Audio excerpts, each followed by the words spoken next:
Habang mainit pa rin ang usapin pang teritoryo sa West Philippine Sea, maingay din ngayon ang buweltahan ng mga opisyales ng Pilipinas at ng China sa social media. Kinondena ng mga senador ang direktang pagsagot ng China sa mga buwelta ng mga senador sa kanilang social media accounts na tila pag-atake raw laban sa mga opisyales ng pamahalaan. Ang balita idetalye ni Alvin Pelovel. Binuweltahan ng mga senador ang patuloy na paglalabas ng pahayag ng Embahada ng China sa Manila laban sa mga mambabatas at mga opisyal ng pamahalaan. If you do not like how democracy works in this country, then you are free to leave the Philippines. Get the out.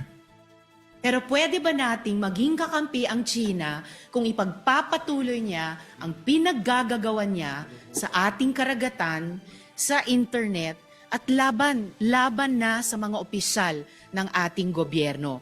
Ako po ay naniniwala, mga mahal kong kasama, na itong usapin nito ay masyadong popular sa ating mga kababayan.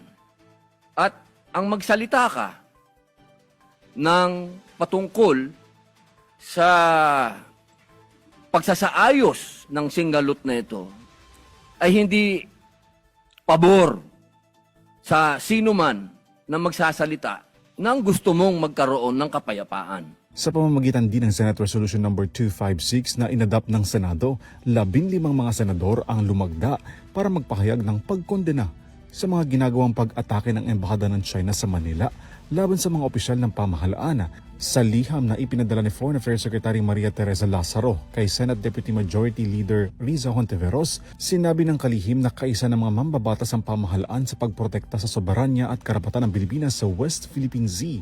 Nagpahayag din ng seryosong pagkabahala ang DFA dahil sa patuloy na pag-atake ng China sa pamamagitan ng embahada nito sa Manila. Sa mga social media posts kung saan direktang sinasagot ng Beijing ang mga mambabatas at mga opisyal ng pamahalaan na tumitindig sa karapatan ng Pilipinas, naghain ng diplomatikong protesta ang DFA laban sa Chinese envoy at sa embahada nito sa Manila.